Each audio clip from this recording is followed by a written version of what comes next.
Well, it's December, and I've made a very questionable computer purchase. And today, we're gonna dive deep into just what in the heck is wrong with me. So stay tuned.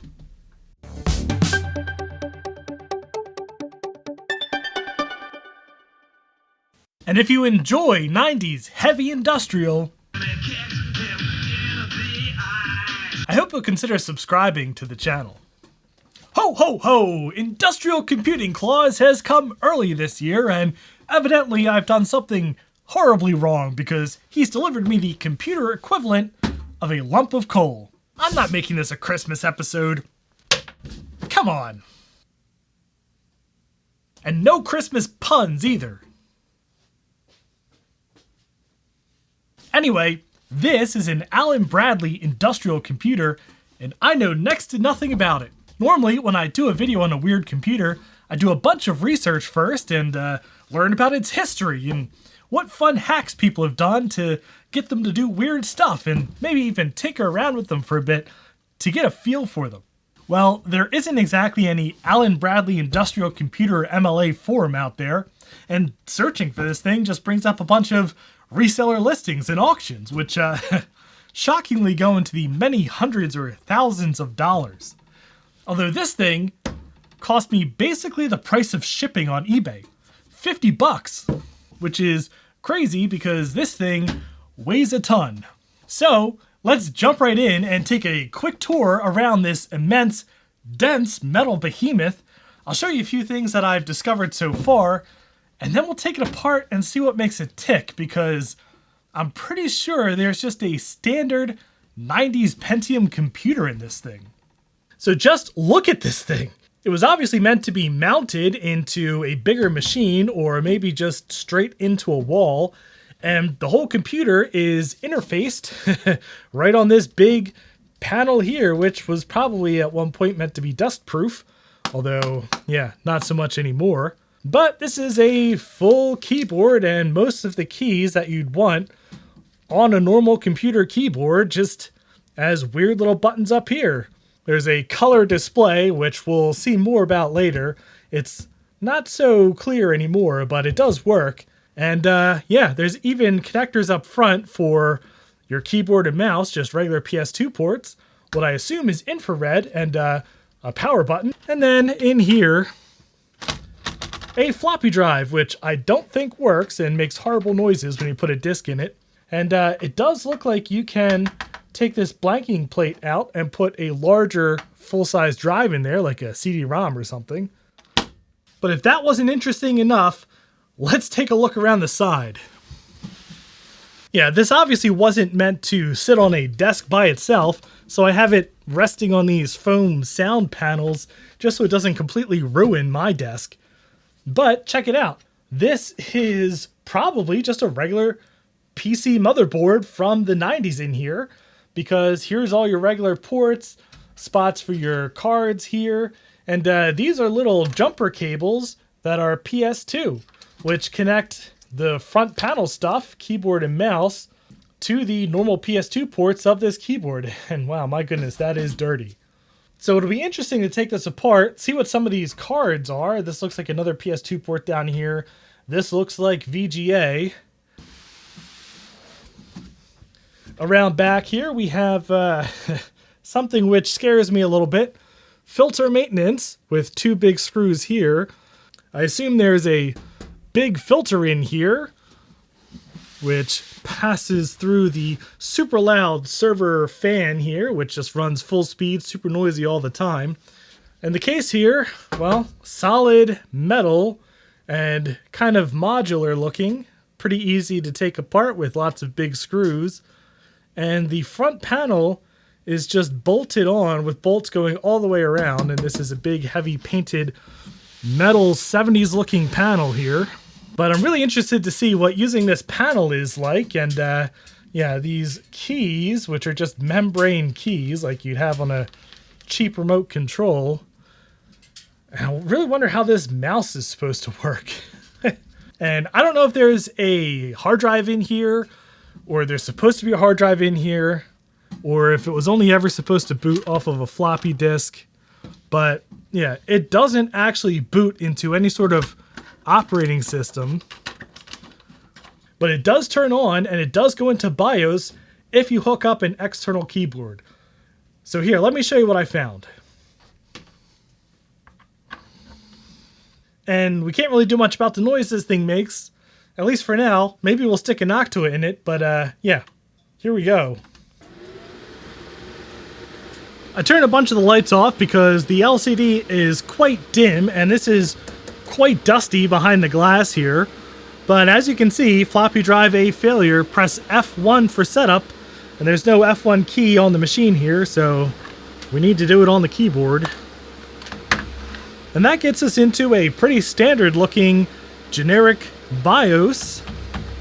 And this is where we can tab over to advanced and see we actually have a 100 megahertz Pentium in here, which is pretty sweet. And I guess 24 megs of memory. So this might actually be the perfect all-in-one DOS gaming machine. And it's even kind of portable. All right, let's take this thing apart and see what absolute horrors lie within. Right after this quick word about today's sponsor, PCBWay. You know, PCBWay probably has a lot of industrial computers in their state-of-the-art facility, probably much newer than this thing. Because PCBWay is more than just PCB prototyping these days. They offer 3D printing, sheet metal fabrication, and even injection molding. And you're still in time for PCBWay's Christmas sale with huge discounts and coupons, plus a free prototype for a Christmas-themed design up to a $20 discount. Get started with a PCB order for only $5. So if you have any PCB or prototyping needs, I hope you give PCBWay.com a try. All right, well, here's hoping that they kept up on their filter maintenance. Check it out. This thing really is just a standard PC in here. There's a motherboard with PCI slots and a standard Aztec power supply. It's only a 125 watt power supply. I think it'd be a little bit beefier than that. Here's our gigantic fan here, which is surprisingly just kind of hacked into this wire from the power supply, which I guess is 12 volts. So maybe we can just hack a Noctua in its place. And there is a hard drive installed. And maybe the cable was just loose. Actually, I do see a funny problem in there. Check this out. Yep, that's the heatsink in there, and it is just loose. That's probably not good. All right, since we're definitely gonna have to take this thing apart to get to that heatsink, I've busted out these same gloves that I used to work on my car because this thing is pretty filthy.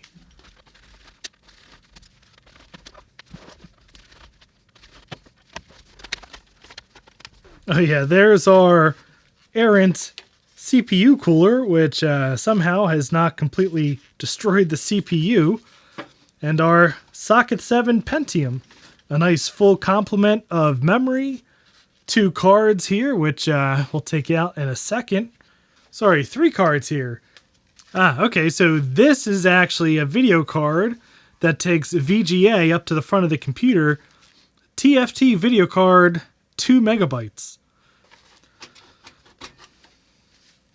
I assume this is some kind of special serial card to control whatever this was controlling. Look at this DC-DC converter, 2 watt. I've never seen that on a card before. All right, and one crazy card in the back here with a whole bunch of connections. And this is actually in an ISA slot. And I assume this is just a custom card for some of the functionality of this machine, maybe some of the front panel stuff. Good old KIC card dash standard. My favorite. I'm just going to pull the RAM too so I can give everything a nice hearty clean. And wow, just look at how absolutely filthy everything is in here. My goodness. Yeah, I guess I'll vacuum this stuff out, hit it with some rubbing alcohol and maybe some contact cleaner, just for good measure.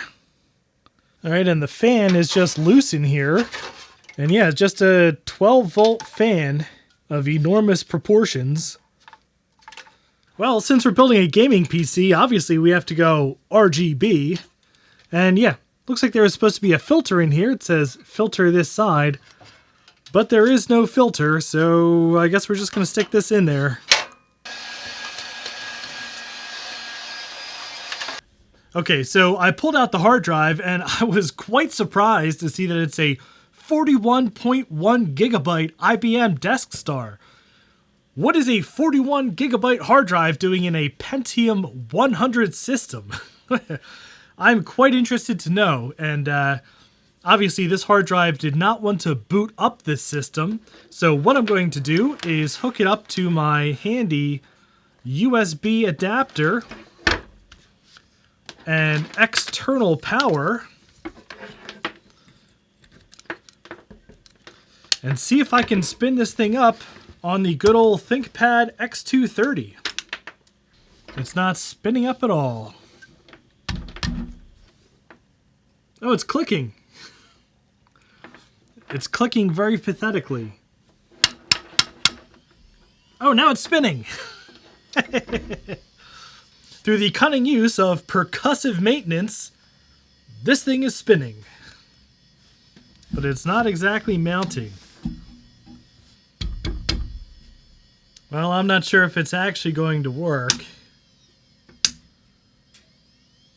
Okay, well, this hard drive is well and truly toast. So what I've done instead is take the SD card that's powering the Toshiba Libretto with a working Windows 98 install, and I've copied it to a 32 gig CF card, which we can put in one of these neat little disc-on module style adapters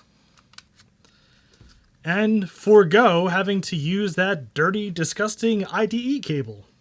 But before we toss that in the machine, I just wanted to take a minute to look at how cool this hard drive mount is, because it's not just a hard drive sled, it actually has built-in shock absorbers, little rubber deals in there which absorb vibration and I guess are meant to keep the drive from getting wrecked from all the industrial vibrations in whatever factory this came out of. Although it would have been nice if they used the air filter in the machine and maybe this hard drive would still work.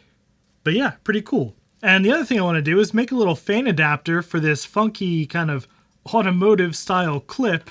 So I'm going to cut up this little Noctua extension here and just bust out the old soldering iron for a second.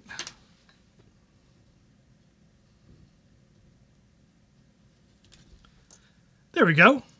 Any job worth doing is worth doing right, even if it is for a ridiculous hunk of 90s industrial metal. Okay, so I cleaned off the Pentium processor here, and I wonder how long this was actually running in here with no heatsink because of just how much dirt I cleaned off the top of it. I guess that shows just how good that original server fan was at keeping this thing cool. And of course I've cleaned up the heatsink as well. I do want to give this some thermal compound.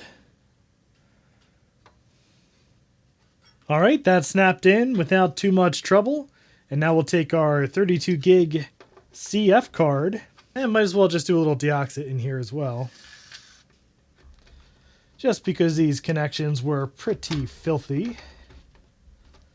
And we'll pop in our totally not terrifying and disgusting power supply. Oh my god, look what I just discovered.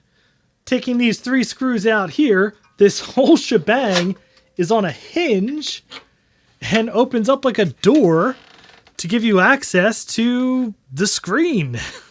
I think I can actually take this out and clean up the front glass.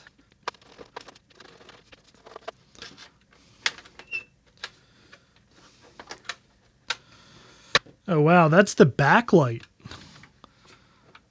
Oh wow, check it out. That's actually the backlight. Oh my god. Wow, that's a lot weirder than I was expecting. I'm gonna carefully clean this off. Okay, so I spent way too much time and a pile of Q-tips cleaning up the backlight here, and I think that's gonna make a huge difference. And I also wiped down this diffuser panel, which was a lot more stubborn, but bad news, I heard a little bit of a crunch while I was doing it, even though I was doing it extremely lightly. So I'm a little concerned I cracked the LCD, but I guess we'll find out. All right, well, it's all back together. The CF card is plugged in, and let's cross our fingers that I didn't crack the LCD. Power on. And it does have RGB, which is, of course, the most important thing. Well, I forgot to plug the screen's power in, so, yeah. Take number 2. Still nothing.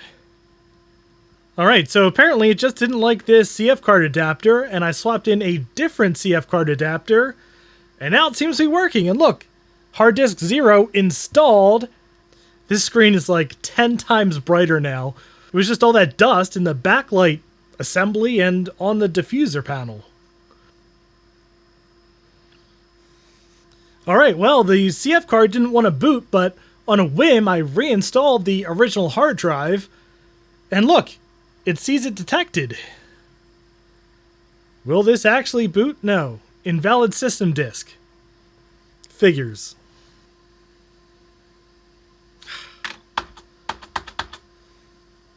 Okay, so I've tried just about every IDE hard drive that I have laying around the basement here, and every different kind of hard drive adapter, and I just cannot get this thing to boot. It either hangs like it is right now, or it says insert bootable disk, even though there's a fat formatted bootable disk with DOS or Windows 98 on it. Neither one works. But all hope is not yet lost, because I have some other ideas of things I can try to get this thing to boot, and maybe it just needs to boot and install natively, and I just can't use some of my pre-existing installs. But I'll need to find a new floppy drive and maybe try an ISA hard drive adapter so I can plug a CF card directly into one of these ISA slots. I have one of those lying around somewhere. I'll just have to dig it up. But I'm going to call part 1 here. We'll have to have a part 2 on this ridiculous machine. But if you enjoyed this video, I'd appreciate a thumbs up, and if you're excited to see part 2 of this metal monstrosity, ow, please subscribe down below, and thank you very much for watching.